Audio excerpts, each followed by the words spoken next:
Gunjan Prityani from Bank of America. Please go ahead. Yeah, hi team. Thanks for taking my questions. I had a couple of questions. Firstly, on the RM side, can you give us a little bit color as to how did the steel price reflect in the P&L this quarter, and the comments that they are expecting, they're softening now. So what sort of improvement should we see into the next 2-3 quarters?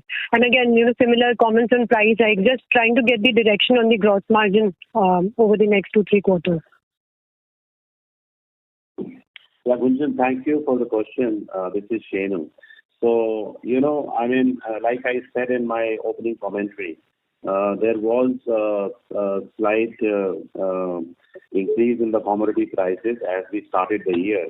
But since then, we have seen a softening trend. Now, going forward also, we think that this trend of softening in commodity prices will continue, and therefore it will help us improve our margins further. As far as the price recovery is concerned, we have been able to get better price realization on all our business lines, whether it is MHCV, LCV or any other. And, that trend we also hope should continue going forward.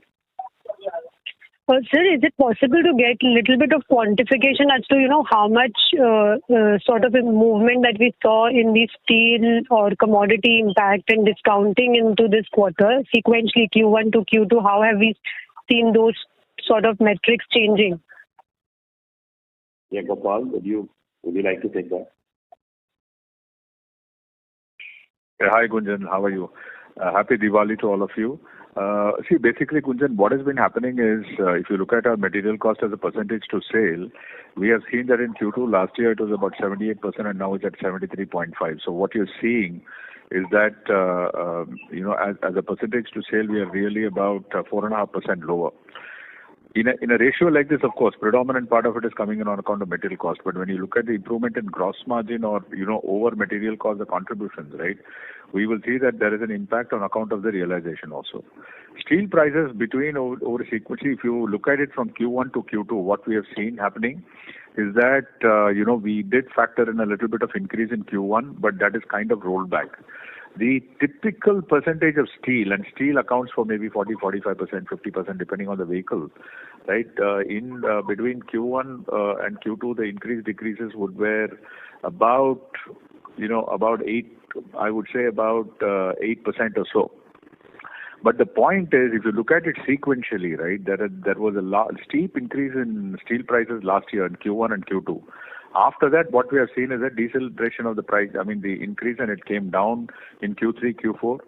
Q1 of this year had a marginal increase because the settlement of Q4 prices happens in Q1. And then in Q2, again, it has been soft. To give you an idea about what it will be going forward, I think we'll have to wait and watch. But it looks like the pricing in the industry has been improving. Typically, pricing improves by about 1.5 to 2% per quarter, and we hope that this trend will continue. And see, again, these are very general numbers we can share because there is a lot of the actual price increases on each type of variant keeps changing, right? And depending on which market you are in, where you are playing, etc. Overall, what we can say is if you look at the results of Leyland or competition also, all I can tell, all we can share with you is that the general level of profitability of the industry has gone up on account of 3 factors. One is very clearly that steel prices have come off. Second one, more importantly, price realizations have started to improve. Discounts have started to come off. And more importantly, I would say net realizations have started to improve. And of course, the third one is operating leverage itself. The last year the industry grew at about 48% or so.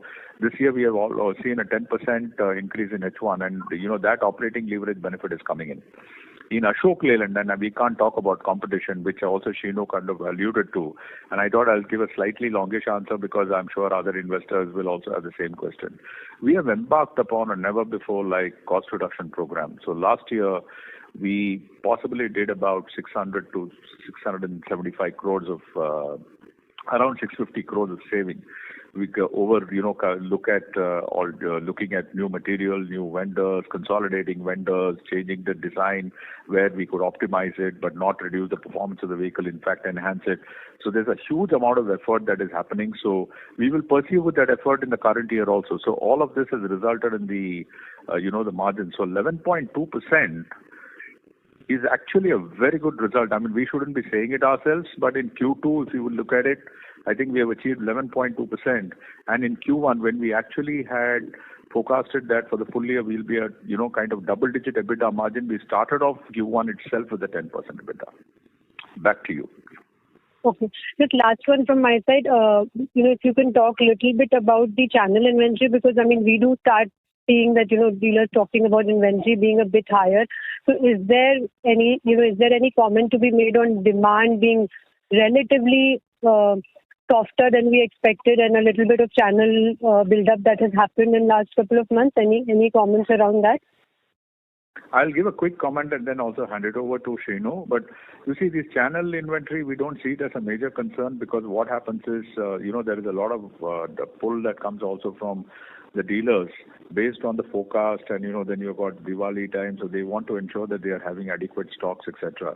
But I think if there is any correction that needs to happen, correction in sense adjustment, correction is a very significant word. I would say that if that needs to happen, we can do it. But see, the basic, you must understand that these are all blips that keep happening, month on month, etc. Some will go high, some will go low. In the current year itself, you have seen where, channel inventory has come up very sharply and then it increases. I would look, what we would need to do is to look at the larger picture, which is there raw demand for the vehicles there is? What is it riding on? It is riding on the back of, macroeconomic factors. The GDP, India continues to be one of the high growth GDPs. The second one is the spend on infra by the government is actually leading to a lot of demand. That's why you're seeing that the larger vehicles, multi-axle vehicles, tractor trailers, and also tippers are growing. But I will now, request Shenu also to maybe add. No, Gopal has already explained that. I think I can just sum it up by saying that there are no concerns really on the channel inventory, as of now. Okay, all right. Thank you so much. Thank you. The next question is from the line of Pramod Kumar from UBS. Please go ahead. Yeah, thanks a lot for the opportunity. Can you hear me? Yes, Pramod, yes.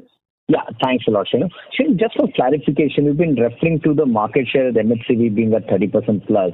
But if you look at Vahan, last almost 4 months, the market share is stagnating at around 26% on MHCV between August to October. For the last 3 months. So I'm just trying to understand why is there such a big difference between the SIAM wholesale market share and the retail market share, and that too for almost 4th straight month now. So if you can just help us understand what is missing here. That would be my first question, sir. Yeah, Pramod, so it will be difficult to correlate between the wholesale market shares that we report based on SIAM data and the Vahan, because Vahan is not yet countrywide. There are 3 states and then I think some more districts in some other states that the Vahan portal does not compile the data with, right? So there will always be a gap. And then you see there is also a reporting gap. Wholesale will happen and the registration will happen subsequently, and therefore these things, they keep on shifting quite a bit. Yeah, so it will be very difficult to correlate the wholesale and the retail data on a month-on-month or a quarter-to-quarter basis. Fair enough. Second question is on the demand trends. If you can just help us understand the product categories in terms of use case, how they're doing. Because what we learn is that tipper continues to be strong, but haulage has started to see some weakness. Even fleet owners have started to talk about weakening trends on the both freight demand and freight rates as well. So if you can just help understand what categories outside of buses, of course, which you talked about, within the trucking segment, what are the segments which are doing well or which are kind of currently driving demand for you? So see, overall, even truck industry has grown in Q2 by 15%. So I think the demand is very strong. I mean, when we speak to these fleet operators and other customers, we don't hear any negative sentiments around the demand. Actually, most of what we hear is the demand is going to be strong, not just for the balance of this year, but also going into next year. Now, in terms of product segments, definitely tractor is one segment which has outgrown everything else. While the overall growth in H1 in the industry of trucks or total MHCV is 10%, but the tractor demand has grown by roughly 50%. So there is a large shift, and we have been talking about this in our previous calls also. There is a large shift from MAV and haulage type of rigid vehicles to tractor-trailer type of vehicles. So that is one segment we think will continue to grow, and Ashok Leyland, of course, in terms of product and in terms of even the numbers that we are reporting, Ashok Leyland is very, very strong in tractors. So actually that is one thing that is helping us quite a lot. Yeah, the other product segment that is growing, what you also, I think, alluded to, is on the tippers. So overall, while MHCV has grown by 10%, tipper is growing by roughly, let us say, double of the overall MHCV growth, which is about 20%. So these two segments, stand out. And it is not surprising, because like I said in my commentary, the basic movement that is positive movement that is happening in the core sectors of coal, steel, iron ore, etc., or in terms of containerized movement of goods, that is really moving very, very well. And I think that is going to be the trend in future also. So we can expect that tractors and tippers would continue to grow in future as well. And finally, sir, on switch mobility, the 1,200 crore investment, how do you see that in context of how much more would be needed over the course of the remainder of the year and also for FY25? Because as you said, you clearly have a strong order book here. So what could be the kind of investment commitments what Leyland may have to make here? And also on the funding environment, is it given where interest rates are and the entire private equity scenario, is it fair that we should not be penciling in any transaction in terms of equity infusion from outside for this, and it will be incrementally, at least in the near to medium term, Ashok Leyland which will be leading those initiatives in terms of investment? Is the understanding right? Yeah, listen, see, we are very keen on getting external investments also, but, we want to make sure that we have the right strategic partner with us, and we do it at the right valuation. So right now the focus is to get Switch into a very, very strong mode by developing products, by maturing our technology on both the bus side and the LCV side. So whenever we get a good offer, from an external investor, we'll certainly look at that. But until then, we won't shy from investing on our own from the Ashok Leyland side. The balance sheet of Ashok Leyland is pretty strong right now, so we have no concerns as to whether or not we can fund this growth in Switch for the future. On investment itself, we are putting in 1,200 crores right now into Switch through Optare, and we think that Switch India going forward, on an operating level at least, would be cash neutral or cash positive. If there is any other investment required in Switch India, that would be more or less some smaller amounts that would be required for product development, etc.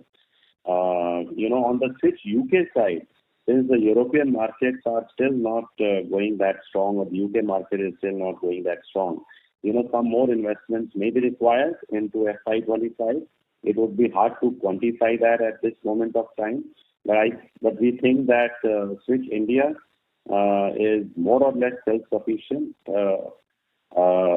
If any investments have to be made, that would be for some kind of product development or Capex. But Switch UK might need some more help going into next year. Thanks a lot, sir, and wish the team a great Diwali. Thank you. Thank you. Thank you. The next question is on the line of Chandramouli Muthiah from Goldman Sachs. Please go ahead. Hi, good evening, and thank you for taking my question. So my first question is just on the pricing comments that you alluded to earlier in the call. It's like 1.5% to 2% per quarter sort of price benefits that we've seen in the recent past. So just trying to understand this quarter, I think starting October, one of our competitors has taken or announced up to a 3% price hike. So just trying to see if we see opportunity to sort of follow. And just in terms of net price realization, net of whatever discounting activity has been happening in the recent past, what the price retention could be there. Yeah. Thank you for that question. So yes, you are right. There was an announcement of a significant price increase by one of our peers for quarter three. When we, on the ground, we don't see that kind of a price increase happening actually in October at least. But I think, what Gopal said, 1% maybe for the quarter, especially for quarter three, is quite visible. So that is our goal. And of course, we are in the beginning of the quarter right now, but we will see if we can make it happen. Got it. That's helpful. Just related to the pricing topic, I had a follow-up. I think the past 6 successive quarters, we have seen QOQ improvement in realization per vehicle. But this quarter, we've seen a slight decline. So just trying to understand what the factors there could be. Is it to do with product mix, or are we passing on some of the commodity benefits that we've been realizing back to customers? Just trying to understand the rationale behind the realization per vehicle trend. No, I think Chandramouli, we the industry, I think, went a bit aggressive in Q1 on price realization. Starting April, we were all hoping that we can probably take about 3% price hike in Q1. So which we could not kind of sustain, because like as Gopal also said, normally quarter by quarter you can expect like 1 to maybe 1.5%. But because of that price hike that we wanted to take in quarter one, which we could not sustain. So therefore you would see, some balancing out that has happened in Q2. But going forward, the intent, at least for us, is to take at least 1% price hike in each of the quarters. Of course, it depends a lot on other factors as well. But that is at least the intent.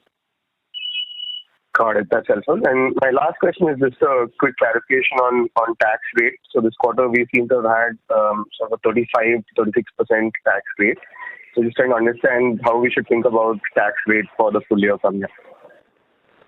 Yeah, I'll take that one, Shinu. See, basically what we did in the last quarter was, there is this adjustment of deferred tax that we'll have to do, because we plan to, at the moment, if things go right, our intention is to go in for a lower tax rate from next year, which means from next year, you folks should possibly plan for approximately 25% tax rate, which is an advantage on the PAT and EPS.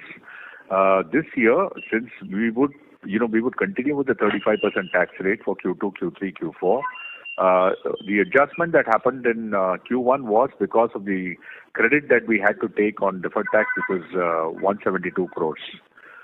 So that is what we have done. And so that is why we have seen that reduction in that,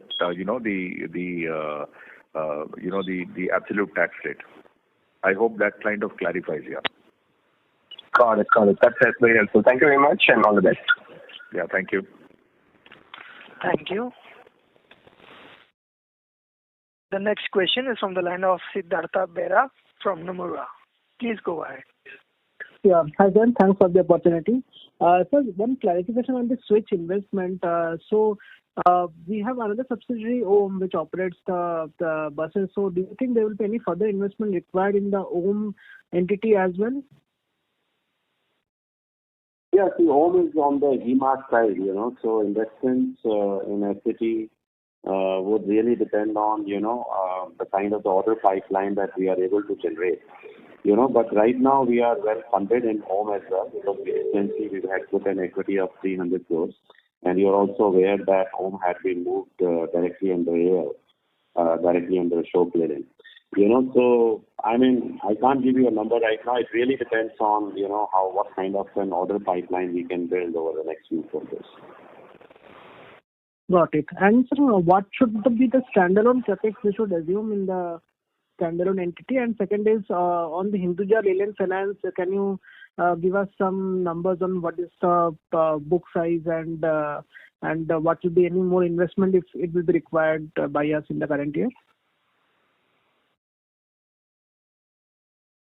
Gopal, would you take that? Both of those. You're talking in terms of the investment in home, right? Because there was a call drop. No, the Capex and the standalone NC. Oh, Capex. You see, Capex, we have been pretty efficient. For the first half, we have had a Capex of about 200 crores, approximately 100 crores each, is 95 and 104 or something like that. I think we are reasonably we are ensuring 2-3 things at the same time. We want to ensure that we invest in Capex incrementally, but ensuring that there is a consistent debottlenecking of facility that happens. At the same time, at Leyland, what is happening is the manufacturing teams are looking at how do you keep revisiting the manufacturing footprint to get greater efficiency, productivity, and driving out cost also out of distribution. So when we are doing these exercises, we're doing it in a very wholesome way, and that's also one of the reasons why we're seeing the operating costs are coming off. Because we have to continuously keep reinventing ourselves. And while you ask for Capex, I also want to add something here. The manufacturing teams have started initiative, one part which is called as automation, etc., which is happening through Industry 2.4, and we will also see productivity happening there. To answer your question specifically, it would be anywhere. I think it should be around maybe about 600 crores or so for the year. Nothing major. And I think our debt position in the balance sheet, debt equity is extremely comfortable. Yeah. Got it. The second question was on the Hinduja Finance. What will be the investment, and if you can share the loan book and the details? No, we will not have any investment in Hinduja Leyland Finance. I think Hinduja Leyland Finance is adequately funded. Their capital adequacy is, I think, about 21% or so. So they are growing their loan book handsomely. I don't have the exact number with me, but between Hinduja Leyland Finance and Hinduja Housing Finance, which is another excellent company, I think, one of the fastest growing housing finance companies that we have, I think the overall book is around 36,000 crores. Got it, sir. Thanks a lot. Thanks. Thank you. The next question is from the line of Pramod Amthe from InCred Capital. Please go ahead. Yeah, hi. Thanks for taking my question. So this is with regard to the strong growth which are alluded to for tractor trailers. Just curious to know, considering that exports are weak and also the fact that DFC is coming up has already kick-started in the last 6 months. So where is this usage of tippers happening per se? Because when the GST started, there was a fear that it might be hitting the tractor trailer guys more than anybody else. So I wanted to know the customer behavior. What is it driving? No, so the drive behind both tractor trailers and tippers is coming mainly from the positive movement that we are seeing in the core sectors of coal, steel, and iron ore.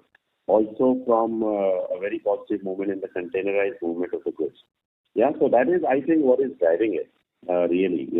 This trend is not new, actually. The same thing we witnessed in the last year, especially in the last half and more so in Q4 of last year, when we saw the tractor trailers and tippers going really well as compared to the rest of the segments.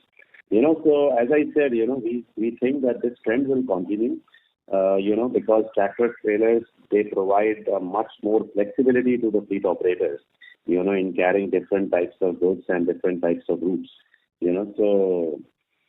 So that is very, very visible, and I think for the future also quite inevitable. And any first half update on your defense business in terms of order wins or any execution plans for the full year? Yeah, defense business actually has been one of the highlights of our performance this year. The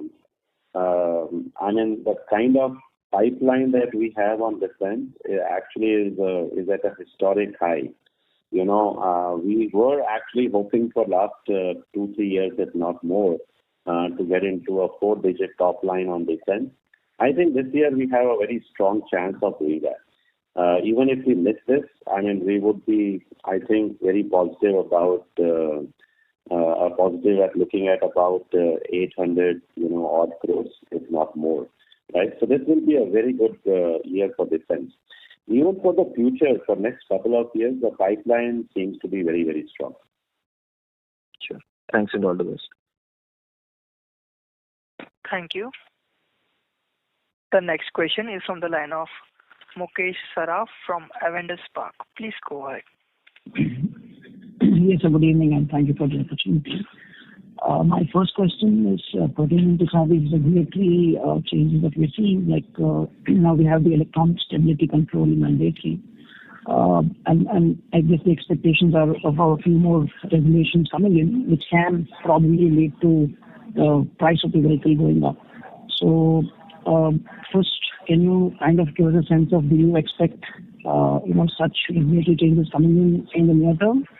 And secondly, how will that kind of impact your power to price better? Yeah, Mukesh,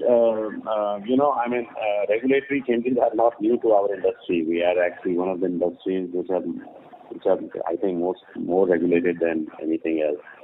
But we are used to it. Even our customers are used to it. And in a lot of ways, these regulations, although they increase the cost and the price of the vehicle, but they are very, they are very useful overall at least in the medium term, for the industry. I'm not just saying from a price cost point of view, but I'm also saying from a customer point of view, because, whether it is safety, or whether it is comfort, or whether it is something else, these are helping raise the standards of the Indian automotive industry or the Indian freight industry, which is very much needed also, right? So we do welcome actually most of these regulations. Even our customers are looking forward to it. Even our customers have, matured quite a lot when it comes to, actions or initiatives around safety, comfort and others, whether they are coming out of regulations or they are just coming out of initiatives from OEMs. So, for example, we are very soon we are going to introduce, kind of first level ADAS systems in our trucks. This is mainly on the basis that there is actually a keenness on the part of the customers to make sure that their drivers and their vehicles are much more safer. My answer is this is good for the industry, this is good for the OEMs, this is good for customers, and we should all welcome these changes. Right, but you still kind of feel that you can take that 1.5% kind of net realization increase, over say the next one. I think what Gopal said, 1 to 1.5, he was giving you a general scenario. I am not saying that it can happen every quarter, but in the medium to long run, I think that is at least our intent. Sometimes it will happen, sometimes it may not. Sometimes, some extraordinary costs may come in which may not be able to pass on. Sometimes we may be able to realize better than the cost increases.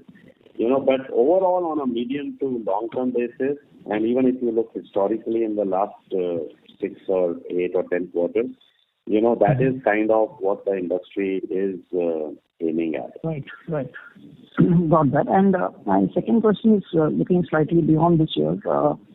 For the industry next year, with elections, state elections as well as the central elections there, do you think that could have some kind of an impact on, say, government spending on infrastructure, etc.? And through your past experience, if at all, could you give some sense on if that could have an impact on, say, a temporary pause on some growth there on CVs? Well, listen, I think the fundamentally, the way the macroeconomic factors are moving in favor of the CV industry, I think even if there is an impact of elections or any other geopolitical issues, it will be temporary in nature. There could be an impact. I am not denying that there won't be any impact. But the way the market is really moving and the way the sentiment is, we are seeing on the ground, I think the impact, if at all any, it will be very, very temporary in nature. Right. In any growth estimate you want to kind of give us for next year for the industry? So for next year, I think it will be too soon. But as I said, for the current year, for the balance half, Sure. and for the whole of the current year, we are sticking to our guidance of for MHCV between 8 to 10% at the industry level. And on the LCV, at the beginning of the year, we gave an estimate of 4 to 5% on the industry. So far, our industry has grown by 2.5%, which is slightly lower than what we had predicted in the beginning of the year. But we think there also we are seeing some green shoots, in terms of e-commerce demand and in terms of rural uptake, etc. So we are very hopeful that even for LCV, we will see a better growth trends in H2 as compared to H1. All right, sir. Thanks a lot for this. I'll get back with you.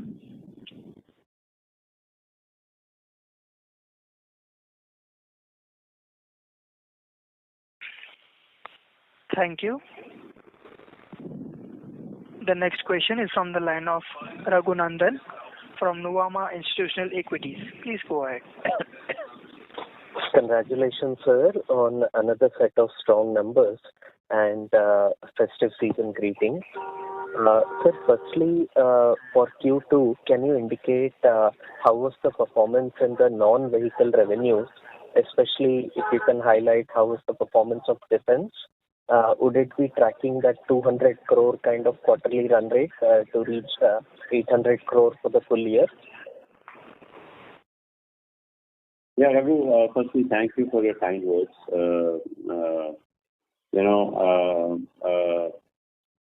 Like I already said on the defense side, we think that this year would be a historic year on our defense business performance.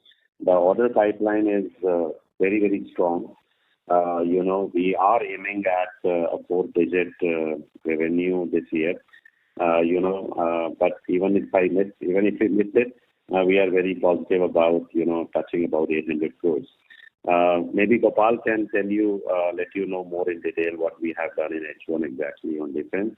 But yes, going forward, like I said, not just for this year, but for the next year as well, the pipeline is very strong. So we are very optimistic about the defense business.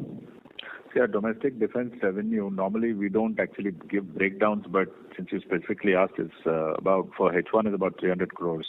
And like Shinu mentioned, I think there's a lot of revenues that are, expected, especially in Q4. So I think we're very positive that the defense revenues are going to be, very, very satisfactory this year. We're going to have some very good defense revenue this year. That's our forecast at the moment. Thank you for that, sir. Secondly, on the electric side, firstly touching on the electric LCVs, and now that you have more than 10,000 bookings, how are you seeing the customer interactions, acceptance, and how do you see the potential for ramp up ahead? Yeah, I think we would be the first in the industry to launch an electric LCV in this segment of, in this segment where we operate. While the LOIs that we have received, these are not bookings, by the way, these are letter of intent, right? So the LOIs we have received encourages us, a lot, because we were not really expecting to receive 10,000 or more LOIs, for these kind of vehicles. But as we all know, while we are very positive about the electric LCVs, which would be launched in Q4 of the year, but that a lot of other ecosystem challenges are there in terms of adoption, right? So we are not just looking at creating a product or maturing our technology as far as the LCVs are concerned, but we are also trying to partner with many other players, including the governments, in creating the right ecosystem. Because a good product, a mature product is one side of the story, but then the ecosystem also has to drive the adoption. But we are, as I said, we are very, very optimistic. We are very encouraged by these 10,000 or more than 10,000 LOIs we have received from many, many customers. And I think I think there are several reports in the market on ELCV adoption, and I think we would be pleasantly surprised because I really think it will move faster than anyone is expecting. Thank you. Thank you very much for that. On the electric buses side, there is a hope that, and one of your peer also mentioned, that government will include payment security mechanism in the upcoming tender. Are you expecting the same? And if this happens, that should lead to better profitability, better working capital cycle for Switch Mobility, and eventually that should also lead to value unlocking or divestments there. Yeah, definitely. This has been one of the demands of the industry for a long time because, these are long period contracts running into 10, 12 years. And one thing that industry was really worried about was the payment security mechanism, given the financial state of many of the STUs that we have in the country. So if you would have noticed in the new PM e-bus Seva scheme, the government has specifically stated that they would come up with a payment security mechanism of some sort. Now, those discussions are still going on between the industry and the government. But I think the intent of the government is very clear that if this is something that is hindering the adoption of electric buses in the country, government is seriously willing to take a look at this. So we are hoping that some more details will come out. But yes, the government has really stated the intent very clearly that they would address this issue.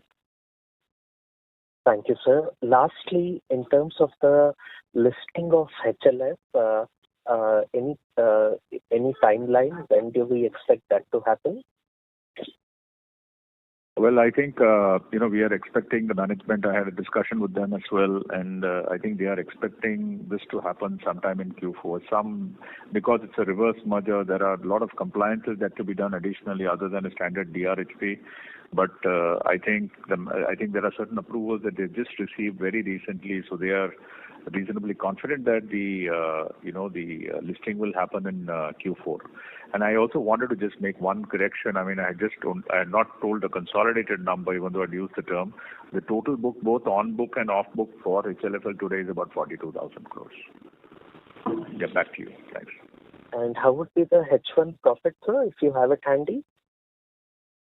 I'll share that with you separately because we don't give those segments at the moment, so we'll have to wait. Thanks. Thank you so much, sir. Very helpful. I'll get back to the queue. Thank you so much. The next question is from the line of Nirav from Living Root Analytics. Please go ahead.